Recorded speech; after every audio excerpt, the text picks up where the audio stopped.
گھر کے اندر موجود بیٹھک میں اس نے اپنا ایک چھوٹا سا مناسب سا پارلر کھول لیا اور وہاں پر خواتین آتی، یہ ان کا کام کرتی، جو پیسے جنریٹ ہوتے وہ بچوں کے اخراجات میں استعمال ہو جاتے، ذرا آسانی ہونے لگی۔ اب میں آپ کو یہاں پر بتاؤں کہ سدرا کی والدہ کا نام عائشہ ہے، ماموں کا نام اختیار احمد ہے اور ماموں کی بیوی کا نام ہے شہناز بی بی۔ 4 ان کے بچے ہیں اور یہ چونیا میں رہتے ہیں۔ بڑی بیٹی کی شادی انہوں نے پاک پتن میں عارف والا کے علاقے میں کر دی۔ پھر باری آتی ہے اس بیٹی کے بعد اس کی، جس کا نام فاروق ہے۔ فاروق ایز اے ڈرائیور کام کرتا ہے، نوکری اس کی ڈرائیوری ہے، 22 سال عمر ہے اور لمبا چوڑا جوان ہے۔ اس کے بعد آ گئی اور مزید 2 بہنیں، یہ ہو گئے ان کے 4 بچے۔ اب فاروق کی جو سیلری ہے وہ اور اوور ٹائم وغیرہ لگا کر جو پیسے یہ بناتا ہے اس سے ان کے گھر کے اخراجات مینیج ہوتے ہیں۔ یہ ذمہ دار لڑکا ہے اور گھر میں فرما بردار بھی ہے اور اپنی بہنوں کا پیارا بھائی بھی ہے۔ عائشہ جو کہ سدرا کی والدہ ہیں، یہ لوگ رہتے ہیں پتوں کی، ماموں رہتے ہیں چونیا۔ اب چونیا سے کبھی پتوں کی اور کبھی پتوں کی سے چونیا، یہ چکر لگتے رہتے ہیں، دونوں گھرانوں کے آپس میں ملنے ملانے کے لیے آنا جانا لگا رہتا ہے۔ فاروق اور سدرا دونوں آپس میں گپ شپ زیادہ کرتے ہیں۔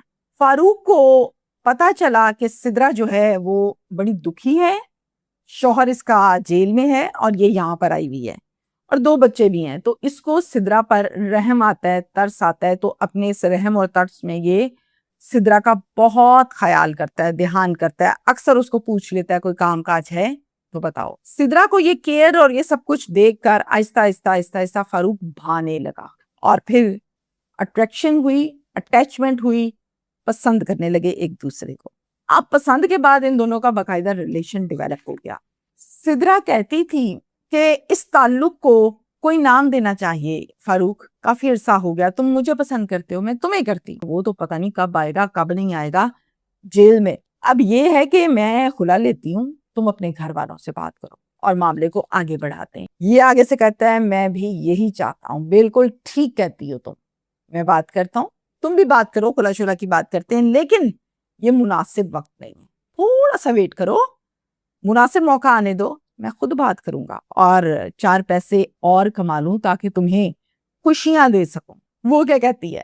وہ کہتی ہے چلو صحیح ہے، ٹال دیا۔ 9 ماہ ٹال مٹول چلتی رہی چلتی رہی چلتی رہی۔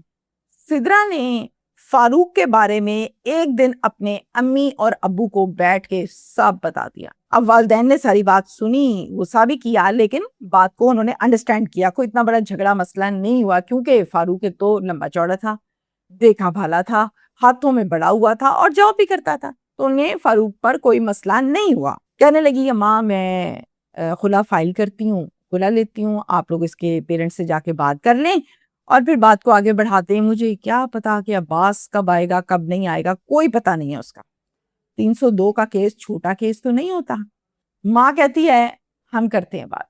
سدرا کی والدہ نے کال کی شہناز کو اور کہا کہ شہناز ذرا گھر تو چکر لگاؤ، مجھے بہت ضروری بات تم سے کرنی ہے۔ شہناز کہتی ہے سب خیر تو ہے، سب اوکے ہے، کوئی مسئلہ تو نہیں ہے۔ کہتی نہیں مسئلہ نہیں ہے، لیکن بات کرنی ہے اور بڑی تفصیل سے کرنی ہے۔ کہتی ہے جی میں 1 سے 2 دن کے اندر اندر آتی ہوں اور ٹائم نکال کے آؤں گی تاکہ آپ تسلی سے بات کریں۔ کہتی ٹھیک ہے، اپنا خیال رکھو، اللہ حافظ، فون بند۔ 22 اپریل کو شہناز کی طبیعت خراب ہونے لگی۔ اس نے اپنے بیٹے فاروق کو کال کی اور کہا کہ فاروق گھر آ جاؤ، میری طبیعت بڑی خراب ہے، مجھے ہسپتال لے چلو، میرے دل کو کچھ ہو رہا ہے۔ فاروق کہتا اچھا ماں آیا۔ اب فاروق فوراً گھر آتا ہے اپنے ماموں شہباز کو لے کر۔ اب ماموں جو ہیں وہ تھوڑے سے معذور بھی ہیں، ان کو لے کر آتا ہے گھر۔ ماموں شہباز کی بھی دوائیاں آنی تھی، چیک اپ ہونا تھا، ان کا بھی ہو جائے گا، آپ کا بھی ہو جائے گا، تو چلو جی چلیں۔ اور یہ چلے گئے سیدھا PHQ۔ اب PHQ پتوں کی میں ہے، وہاں پر جا کر انہوں نے کروایا اپنا چیک اپ، دوائی لی، ادھر سے ماموں کا بھی چیک اپ ہوا، اس کو بھی دوائی لے کر دی اور پھر ڈاکٹر نے کہا کہ ٹھیک ہے آپ لوگ جائیں۔ اب یہ واپسی کے لیے اپنے گھر کو روانہ ہوئے پتوں کی سے کہ اچانک سے والدہ نے کہا کہ ٹھہرو ٹھہرو ٹھہرو، رکو فاروق رکو۔ فاروق کہتا جی اماں، کہتی ہے کہ تمہاری جو پھپھو ہے نا وہ مجھے بڑے دنوں سے بلا رہی ہیں، تو میں نے وہاں جانا ہے، ہم تو آئے ہوئے ہیں پتوں کی، کیوں نہ یہیں پہ جاتے جاتے یہ کام بھی کر لیتے ہیں، کون دوبارہ اتنی دور سے آئے، مشکل ہوتا ہے۔ کہتا ٹھیک ہے، کہتی چل پھر ادھر لے کر مجھے۔ پھر فاروق لے جاتا ہے ان کو عائشہ کی طرف. اب جب یہ جاتے ہیں سلام دعا ہوتی ہے, گپ شپ ہوتی ہے آپس میں, پرانی نئی ساری باتیں ہو رہی ہیں, کزنز گپ شپ مارے کرتے کراتے رات ہو گئی, کوئی پتہ ہی نہ چلا. رات ہوئی, اچھا سا بہترین سا کھانا بنایا گیا, سب نے مل کر بیٹھ کر کھانا کھایا اور رات کے بج گئے 2:30. پھر وہاں پر سب کے بیچ میں جو سدرا کی والدہ ہے وہ بات شروع کرتی ہے. کہتی ہیں شہناز, مجھے سدرا نے یہ بتایا ہے کہ سدرا فاروق کو پسند کرتی ہے اور فاروق سدرا کو پسند کرتا ہے. تمہیں اس بارے میں شاید نہیں بتایا گیا, یہ سلسلہ پچھلے 9 مہینے سے چل رہا ہے. اب ان دونوں کا نکاح کرتے ہیں, شادی کرتے ہیں. میں یہاں سے سدرا کی خلا لیتی ہوں اور پھر نکاح کی بات چیت وغیرہ آگے بڑھاتے ہیں, بچوں کا نکاح کرتے ہیں. شہناز یہ ساری بات سن کر حیران پریشان, کیونکہ اس کے لیے یہ بات پہلی مرتبہ ہو رہی تھی, اسے تو بتایا ہی نہیں تھا اس کے بیٹے نے. تو وہ بڑے دھیان سے سن رہی ہے اور کہہ رہی ہے مجھے تو کچھ پتا نہیں ہے, نہ مجھے کبھی فاروق نے بتایا اس بارے میں. فاروق بھی وہاں پر موجود ہے, سدرا بھی وہاں پر موجود ہے. اب فاروق کا جو کریکٹر ہے ذرا وہ سن لیجئے. فاروق اندر ہی اندر کیا سوچ رہا, کہتا ہے اچھا تو سدرا نے بتا دیا اپنی والدہ کو, بڑی چلاک ہے, مجھے تو نہیں بتایا کہ میں اپنے ماں باپ کو بتا چکی. اندر ہی اندر اس کو تھوڑا تھوڑا غصہ بھی آ رہا ہے. فاروق کیا کرتا ہے, فاروق کہتا ہے فوراً سے وہیں پر سب کے بیچ میں, آپ لوگ کس طرح کی باتیں کر رہے ہیں, میں کب پسند کرتا ہوں سدرا کو, میں تو نہیں شادی کرنا چاہتا, میں تو, میری کزن ہے, بڑی اچھی کزن ہے, میں صرف اس سلسلے میں گپ شپ کرتا ہوں اور آپ لوگ اس کو محبت اور شادی کا نام دینے لگے. سدرا دیکھ رہی ہے یہ بول کیا رہا ہے اور سب کے بیچ میں اس نے انکار کر دیا. سب نے کہا کہ چلو ٹھیک ہے, رات کافی ہو گئی, بیٹھیں گے پھر بات چیت کریں گے پھر سے اس ٹاپک پر, ابھی بات ختم کرو. اس کے بعد اپنی اپنی جگہوں پہ جا کے سب سو گئے. اب یہ رات کے 3 بجے کا ٹائم تھا, ظاہر ہے سب کی آنکھوں میں نیند تھی. اب 3 بجے سب تو سو گئے لیکن سدرا نہ سوئی. سدرا نے کال کی اور کال کر کے کہا کہ فاروق سب اپنے اپنے کمروں میں جا کے سو گئے ہیں, میں ساتھ والے کمرے میں بیٹھی ہوں, تمہارا انتظار کر رہی ہوں, آؤ ادھر, مجھے بات کرنی ہے. کہتا اچھا چلو میں آتا ہوں. اور پھر فون کٹ کر کے فوراً سے ساتھ والا تو کمرہ تھا, فاروق آ گیا. جیسے ہی آیا تو کہتا ہے ہاں کیا بات کرنی ہے, تم نے اب چھوڑا کیا ہے سب کو, سب کچھ تو بتا چکی تم اور مجھ سے چھپاتی رہی. یہ آگے سے کیا کہتی ہے, یہ کہتی ہے کہ فاروق تم نے مجھے شرمندہ کر دیا سب کے بیچ میں, اگر تمہیں نہیں شادی کرنی تھی تو مجھے لارے کیوں لگاتے رہے, تم تو کہتے تھے کروں گا اور اب تم نے ایک دم انکار کر دیا. فاروق کیا کہتا ہے, کہتا ہے نہیں کرنی میں نے شادی تم سے, اب تو بالکل نہیں کرنی, جو تم نے کہنا ہے بولنا ہے وہ تم کر چکی. کہتے مجھے وجہ بتا دو, کیا وجہ ہے تاکہ مجھے پتا ہو کہ مسئلہ کیا ہے. کہتا کوئی وجہ نہیں ہے, نہیں کرنی تو نہیں کرنی. یہ کہا غصے سے اور کمرے سے باہر کو جانے لگتا ہے. سدرا غصے میں آنکھ بگولی. سدرا نے کیا کیا, سدرا نے فوراً سے جو پسٹل رکھی ہوئی تھی وہ نکالی اور نکال کے فاروق کے ماتھے پر یہاں مار دی, ٹاس. فاروق گر گیا نیچے, اور جب گھر والے جو کہ بھی کچی پکی نیند میں تھے وہ آتے ہیں, فوراً سے کی آواز سن کر کمرے میں دیکھتے ہیں فاروق خون میں لت پت زمین پہ گرا ہوا ہے. سدرا ہاتھ میں پسٹل پکڑ کے سامنے کھڑی ہوئی ہے اس کے, اور پھٹی ہوئی آنکھوں سے غور غور سے دیکھ رہی. گھر والے آ جاتے ہیں, کہتے ہیں یہ کیا کیا تم نے, یہ تم نے کیا کیا, میرا بیٹا مار دیا. یہ کہنے لگتی ہے شہناز. سدرا کے والدین اس کو موقع سے اسی افراتفری سے بھگا دیتے ہیں, پکڑا ہی نہیں دیتے, بھاگ جاتی ہے. 15 کی کال کی جاتی ہے اور پولیس اسٹیشن سے نفری اچھی خاصی موقع پر پہنچتی ہے. پولیس اسٹیشن کا نام ہے جناب تھانہ سٹی پتو کی. پہنچ گئے, یہاں پر آ کر وقوع دیکھا, کو اپنی تحویل میں لیا اور THU ہسپتال پتو کی شفٹ کیا تاکہ پوسٹ مارٹم ہو سکے. ادھر تھانے میں ایک پرچہ درج کیا گیا. اس پرچے کے مدعی بنے والد صاحب اختیار احمد, جس میں نامزد ملزمان ہیں جناب سدرا, محمد منشا کے والد, والدہ کا نام عائشہ, اور ایک رشتہ دار بھی ہے نبیل احمد.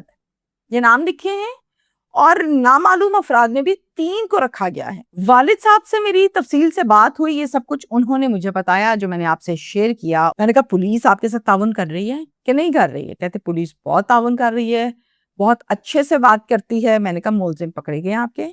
تو آگے سے کہا کہ نہیں, ملزم کی گرفتاری کے حوالے سے کوئی پراپر نہیں, کوئی کہتا پکڑا ہے, کوئی کہتا نہیں پکڑا, لیکن پولیس پراپرلی اس حوالے سے نہیں بتایا. میں نے کہا آپ نے دیکھا تھانے میں جا کے کہ ملزم پکڑا یا نہیں؟ کہتے نہیں میں نے نہیں دیکھا. اب یہاں پر میں آپ کو بتاؤں یہ کہ صورتحال, وقوع, معاملات سب اپنی جگہ پر, لیکن ویلڈ نہیں ہے. جسٹیفائڈ نہیں ہے.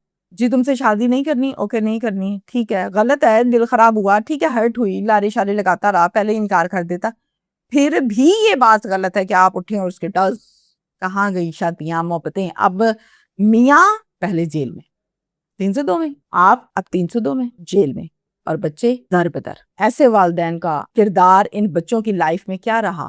غلط ہے بچوں کے ساتھ. بیچارے باپ بھی کر کے جیل چلا گیا، ماں بھی کر کے جیل چلے گئی. بھئی کس قسم کا گھرانہ ہے یہ؟ کہتی تھی ان کو کہ تم لوگ بدماش ہو، گنڈے ہو، یہ لوگ چلاتے ہیں. ابا میں نے نہیں جانا، مجھے ڈر لگتا ہے، اور اب خود بھی وہی چیز بن گئی. افسوس.